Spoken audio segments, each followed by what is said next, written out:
everyone. Welcome to another episode of Confessions of an Autism Mom. I am Amanda, and this week I have another special guest. She isn't a mom, but she is a BCBA, and she also has a parent coaching business that she's going to talk about with us today. It's called Prompt Path. How are you today, Cassandra? I'm doing so good. Thank you for having me. No, of course. Thank you for coming on and sharing your experience with us. And we love to hear about the parents and coaches programs. I am new to parents and coaching outside of ABA therapy. So this is really exciting, and I'm always learning something new. So let's go ahead and jump right on into the episode today.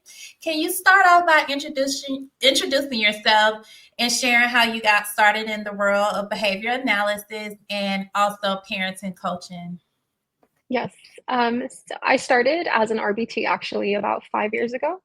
No, actually, it's been longer. I think it's 7. I've been a BCBA for 5. Yeah. And so whenever I became an RBT, it was kind of by chance. I've never worked with children, nor did I ever want to. I was one of those people that, said they never wanted kids. But as soon as I went, I just automatically I was like, this job is so cool. I love everything about it. And just working with the kids, the amount of love that they give to you, I had never experienced anything like that. And so I was like, what else can I do with this? And that's when I discovered, I have supervisors. So I started to take the coursework. And ever since then, I've been a BCBA. And then I started parent coaching.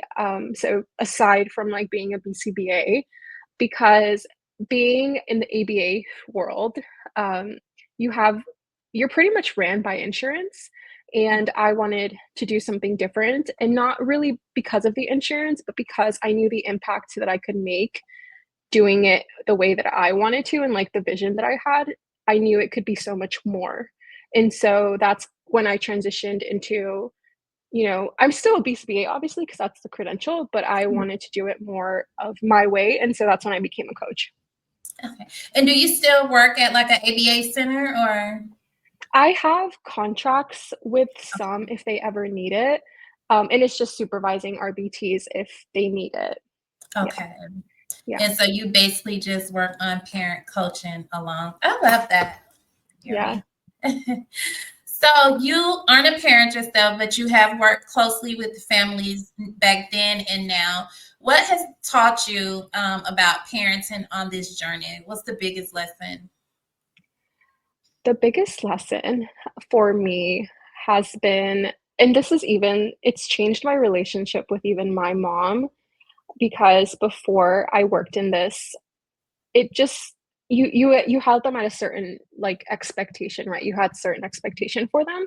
But being in this world and working with so many families, you learn to meet them where they are and accepting them for how they are and who they are.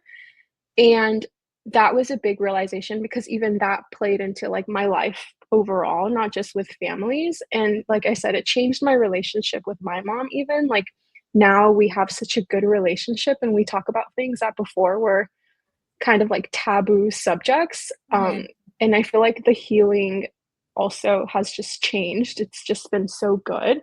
And it's all been because of the BCBA title, working with children with autism. I truly do it's all because of that. Yeah. And I can tell just from this brief talk now, like you're very passionate about families. And I had a BCBA. I didn't feel like she was passionate about us, but the one we have now, she's amazing. Like she's like my personal family now. I know I can't say that, but yeah. I love meeting BCBAs like you, because it shows that you're really passionate about what you do, and it even has helped you in your personal life. So I love to hear that. Speaking of Thank you. passion, you're welcome. Speaking of passion, you talked about helping parents regulate themselves first. Why is this such a foundational step when it comes to raising a child on the spectrum? Regulating yourself just as a human being. I feel like whenever you have a child with autism, it just like increases the amount of stress that you have and the amount of challenges and demands that you now have. And so, why it's the foundation is because if you don't show up to all of those challenges and if you don't show up to all of those tasks that you have in a regulated manner, it's just going to cause more stress on you as a human. And it's just going to then, that stress goes into everything else in your life, including parenting your child. So, you may show up in a way that you're not proud of. And so that's really why I advocate for it so much, because I feel like a lot of the times parents are very focused on the child, but they don't pay any attention to themselves and they don't care for themselves. And I get it, but also you have to take care of you, because like I said, if you don't show up regulated to anything, it's gonna show up and it's just gonna cause more stress on you.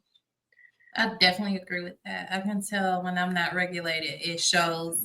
Even with Aiden, is like everything is completely thrown off.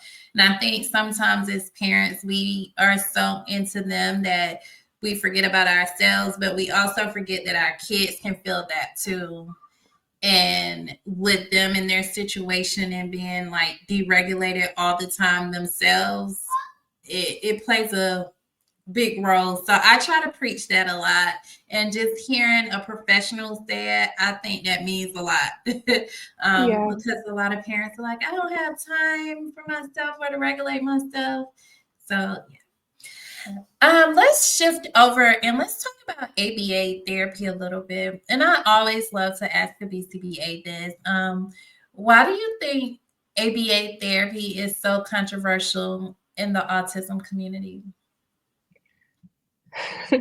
It's so funny. I love this question. This is my experience on it.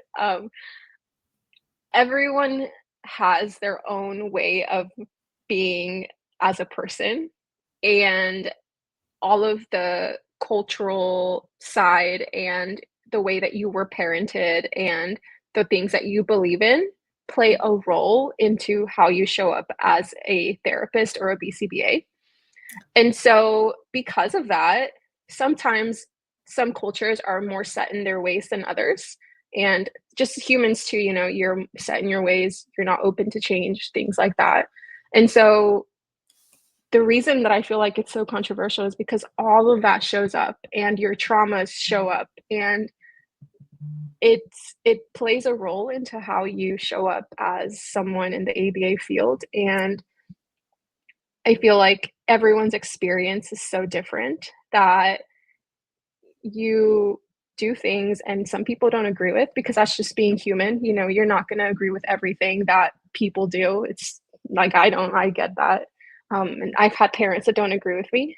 And it's just, I feel like it's just that, like, you do things the way that you know how to do things. And even though some people don't see it that way, and then it also goes hand in hand with, like, you may not also be open to change. And so when that happens, then it's a whole different, discussion, because it's like, well, I can't have you as a supervisor, or I can't have you as my BCBA because you do things a certain way and I don't like that.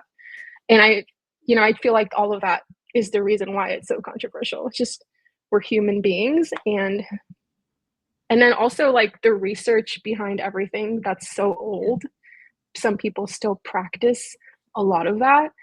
And we're in the 21st century, like 2025, things are so different now. You can't be doing stuff that was like 1980s, because it's not the same.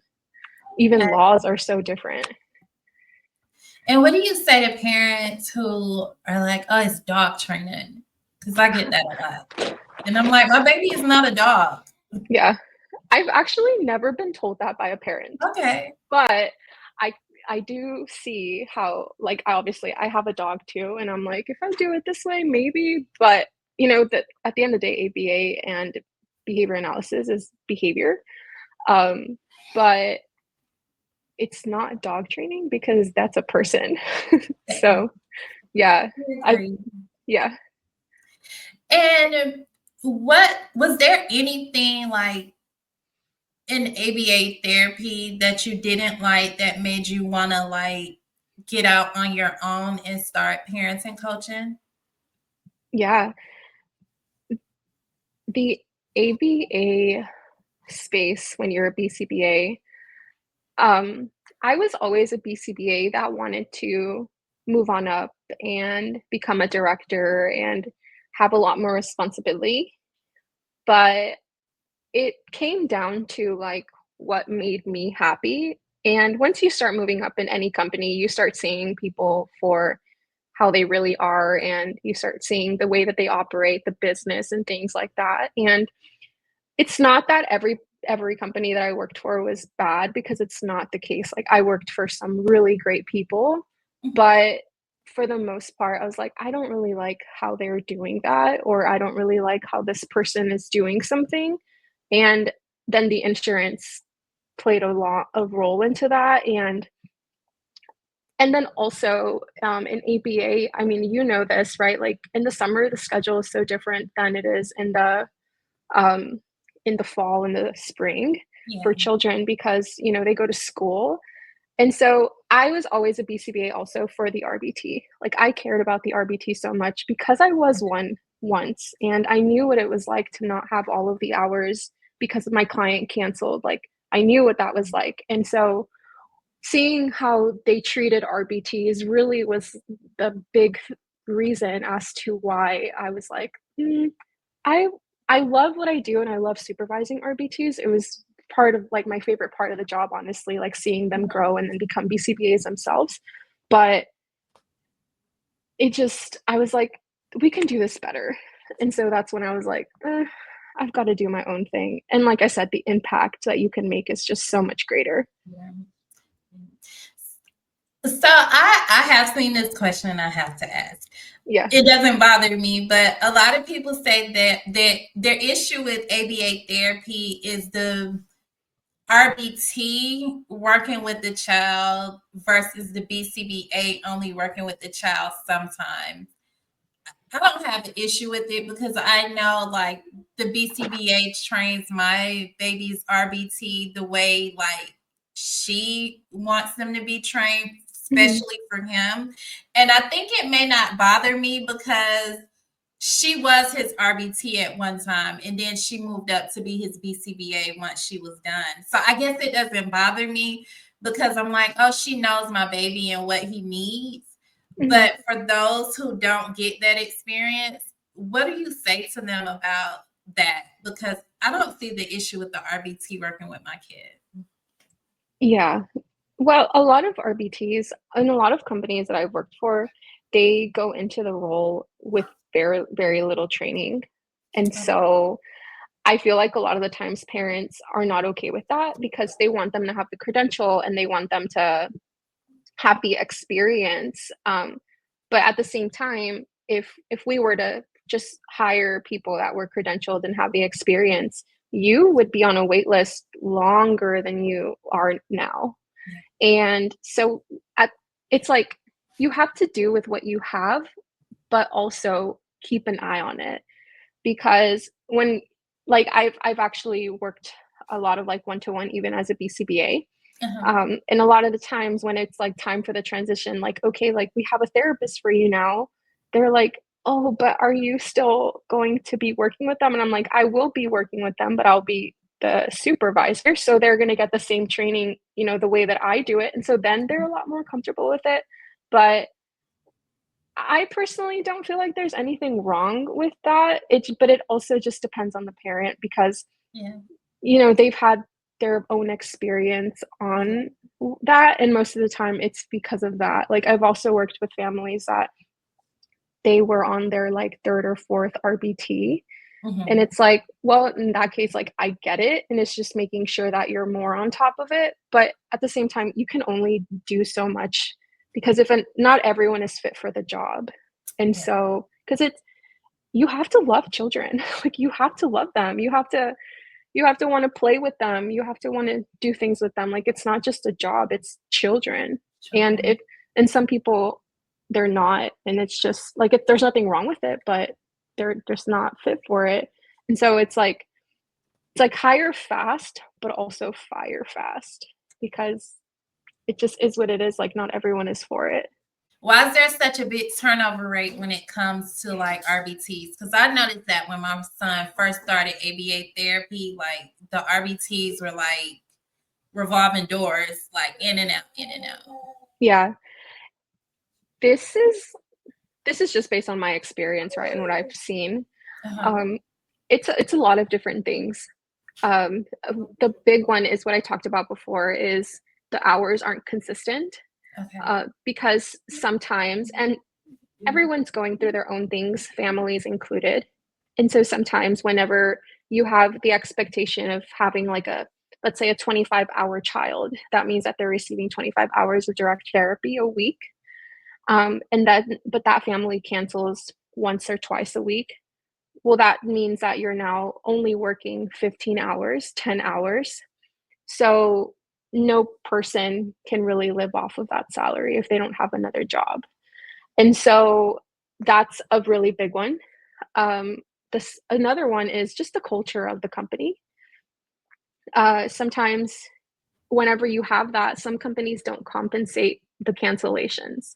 So, if they only work 15, 10 hours, that's how much they're paid for. And so again, you like most, and no human, I don't think, can live off of No. working just 10, 15 hours a week.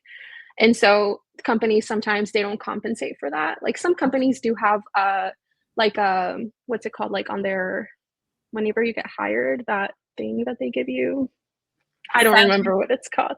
Oh, Yeah, like a thing that says like you'll be compensated for the okay. cancellations.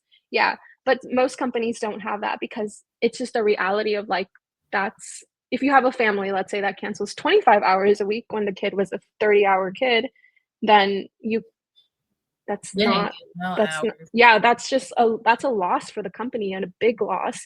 And let's say you have like 20 people doing that, it's just they're going to be bankrupt. So it's like, that's a really big reason why the turnover is so big, but also the culture of the company, like. And then the third one I would say is like they're just not fit for it, and that can be for a lot of different reasons, whether they don't like children or they don't know how to play with them. They can't handle like some of the behaviors, because some children, especially autism, it's a range. Sometimes they're more aggressive, sometimes they're more challenging, they're nonverbal, and some people can't handle that part of it. And so I just feel like those are the top three reasons that I see as to why it's like such a big turnover. So let's switch over to your company, Prompt Mhm. Path. Can you tell us about it? Yes. So Prompt Path is coaching. It's direct coaching with me. And so I have different opportunities that I have for that. And it's all based on the parent and the family. In the future, I do want to expand more on like siblings and aunts and uncles and things like that. And I'm not going to turn you away if you come to me now and are like, I need help. Like, I'm the sibling. Because sometimes siblings are caregivers and aunts and uncles are caregivers, grandpas caregivers. So I work with like just families of people with autism. Okay. And it's primarily, you know, yes, working with the behavior and working with the skills of your child, but also working on you. And okay, like, you're feeling this way. Let's talk about it. How can we make this better? You're having a really hard time with their behavior in public. Okay, why is the behavior happening? How are you handling it? Let's make it better. And it's a lot of that. It's also really working on getting them to understand that, hey, you're a human being. You have a right to feel the way that you do, but let's also help you help your child a lot more in a way that works for you and your family. And so that's a lot of the coaching that I do. And I do both like one-to-one and I do group coaching. And I'm very passionate about the group coaching because I just feel like everyone needs community. Yes. And when you have other parents of children with autism, you a lot of the times feel very isolated.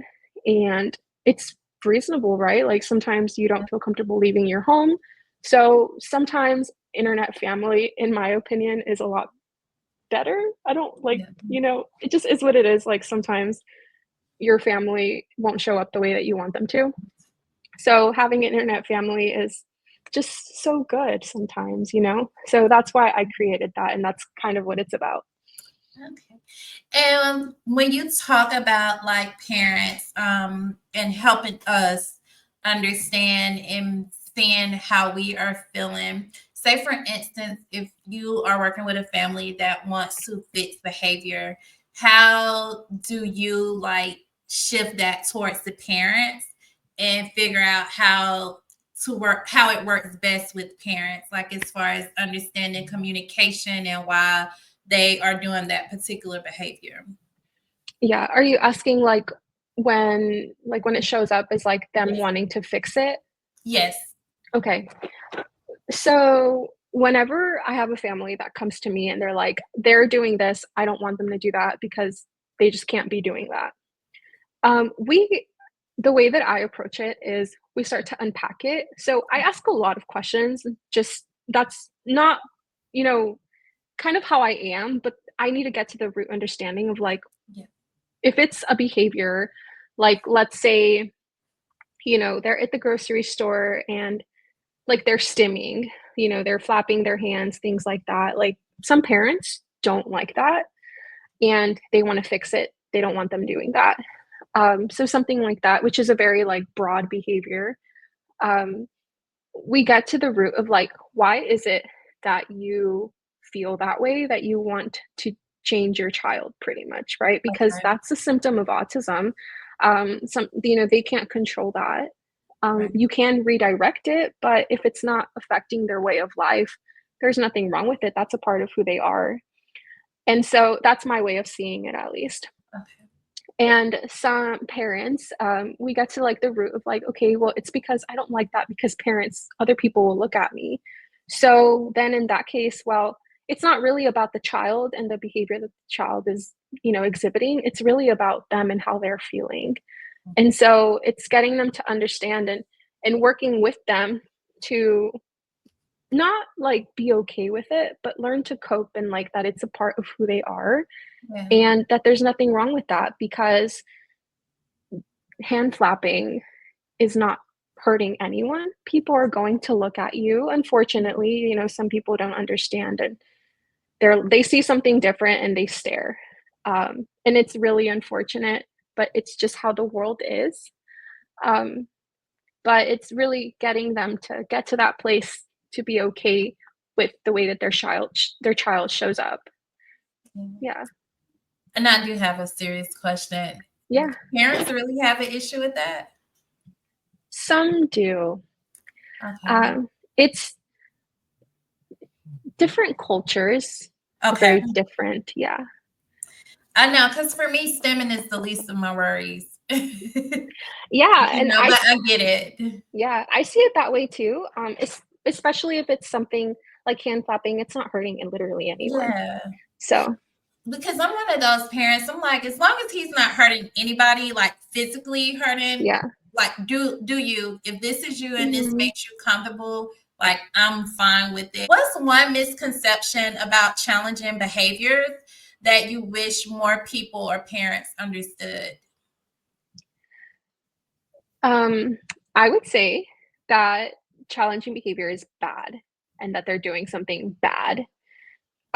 Because I feel like all children behavior is just a way of communicating when they can't express appropriately. Because obviously as you grow up, like even us, when we were little, we also had tantrums, we also hit people, things like that. um, but whenever you have child with autism, a lot of the times I feel like behavior is, I would say like 95% of the time behavior is them trying to communicate something with you, and it's not that they're being a bad child. And Yeah. that can go for like a atypical child too, correct? Yeah. Yeah, no, for everyone. And what are some like simple tools that you tell parents to use in life, like through your programs? Like we talked about the stemming in public. different aspects of behaviors like that? Yeah. One of the big things that I have my clients do is figure out like some ways to have anchors throughout your day. And what an anchor really is just a moment when you are having something chaotic happen, is what can you go back to in that moment? So, like, is that a deep breath? Is that you like just closing your eyes for a second and telling yourself that you're okay? Like, what are some anchors that you can implement into your life that you can go back to in a moment when you are going through chaos and you're just anxious, things like that. Some parents even they're like, just going outside like helps me. So it's like, what is that you need in a moment of chaos? I like that. Because I could use that sometimes. Because sometimes I'm like, it's very chaotic. I think for me, I just kind of step back for a moment. And Hmm. some people say I just kind of let Aiden like do his own thing and act out. But for me, it's not that. It's just me trying to figure out like how can I approach the situation, better instead of making it worse. And I think people don't realize like meltdown with autistic kids are a tad bit different because you kind of have to figure out what triggered it on Mm, top of what triggered it, not to continue to trigger it with, trying to help. So a lot yeah, of times I take a deep breath and I remove myself for a moment. yeah, yeah. You have to. And for you, because your job is really like you deal with a lot. I have to say, being a BCBA is a lot. I tell Aiden's BCBA that as well. How do you help your mental health and take care of yourself? Yes. Being a BCBA and even a coach sometimes can be very heavy because you have, family trusting you with a lot of the things that they're going through and even their thoughts. And so the way that I work with myself is I do have like a regimen of what I follow. Mental health is something actually that's very big for me. And I'm very aware of the way that I'm feeling. And if I Okay. ever am not feeling my best, I have some things in place that I need to do that I know will make me feel better. And something that I'm really, really big on is meditation, and breath work. So meditation and breath work, they haven't saved my life, but they've changed who I am and the way that I show up. Like, I feel like before I was just super chaotic as a human, and now I'm like so calm and I'm able to show up in a way that's way better than before meditation and breath work. I need to try that. It's beautiful. Like, yeah, everyone needs to. And you have wrote a book. Tell us about the book and what inspired you to write the book. Yes.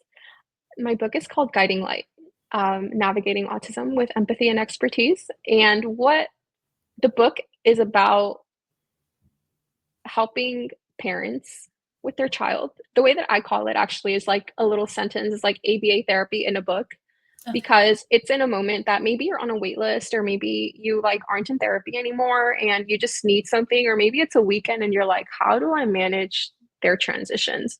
It's on there and it tells you exactly like what you can do in different ways and examples. And I feel like that just helps anyone. And what made me write it is it was kind of by chance, actually. I was just in the very beginning of starting my business, and I was like, you know how they say, like, you have to give everything away? So I didn't know anything then. So I wrote it, and it was just there and was sitting in my Dropbox for like a year.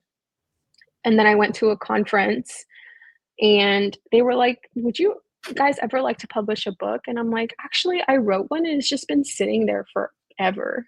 Mhm. And that's how it managed to be published. But I wrote it just because, I was brand new starting a business and I wanted to help families. So Yeah. basically, an outline turned into your book. Yeah. Yeah. I went through all the process of editing and continue like elaborating and all this stuff. And then it was published. So yeah. That is amazing. And thank you for that. You all, that could be a really helpful book because I know, like, for us on the weekends, I'm lost and I'm trying to figure it out. So I'm going to actually get your book. And you all, I will put the name of her book in the description with the link so you all will be able to click on it because that can help us on the weekend because we don't have hands-on to our BCBAs all the time. And even though the BCBA tell me to call her whenever, I'm like, it's the weekend, I'm not bothering her. I will check in. So I'm going to get that book so I can have something to reference to on the weekend because we're having a rough weekend this weekend. Mm, yeah. So what It's what were you No, I going to was say? gonna say it's a very easy read. Like Okay. whatever it is that you're going through in that moment, like if you're, like I said, if you're having trouble with transitions or communication, whatever, there's a chapter for that. So it's very easy to like get through. Like you don't have to read the whole thing in order to get what you need out of it. Okay. Yeah. Sounds good. And what can parents expect if they choose to work with you through Prompt Path?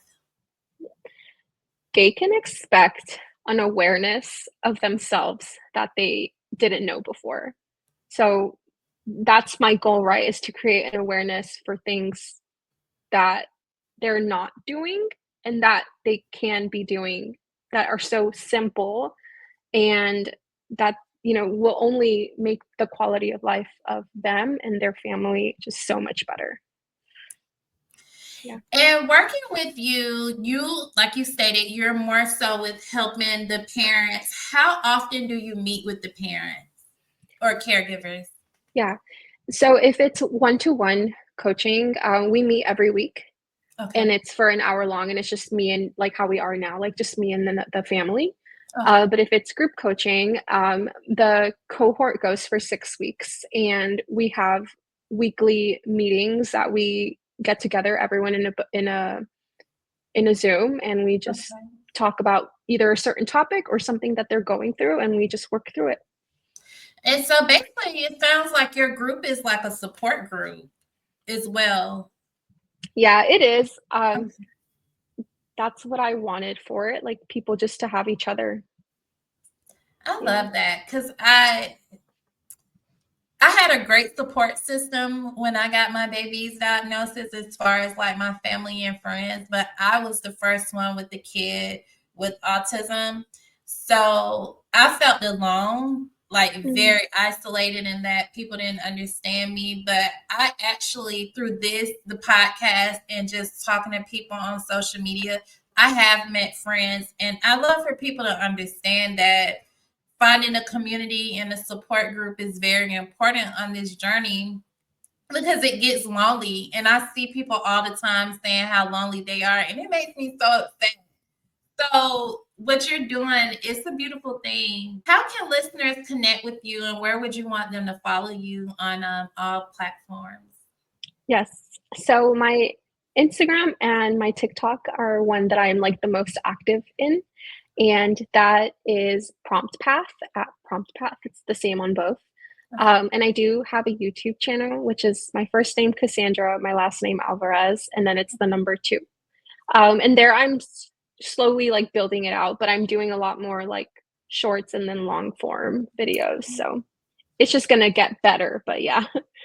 And you all, I will put that in the description box, so you all can follow her. And I didn't know you had TikTok and YouTube, so I'm gonna go do that as soon as Yeah. we get done because this is really great information. And like I express on every episode, you all, any resources, great resources. And originally, I was only talking with moms, but I realized this is a big community and everybody has experienced some kind of way and every experience matter. And if you are a mom looking for support, definitely follow and support Kassandra. And like I said, I'll put it in the description box. So Kassandra, you also mentioned that you speak fluent Spanish and you offer your services in Spanish as well. Sí, para todas las personas que siguen em, a Amanda, yo también hablo español. So, si en algún momento tienen alguna pregunta o necesitan algunos servicios, cualquier cosa que necesiten, por favor, mándenme mensaje.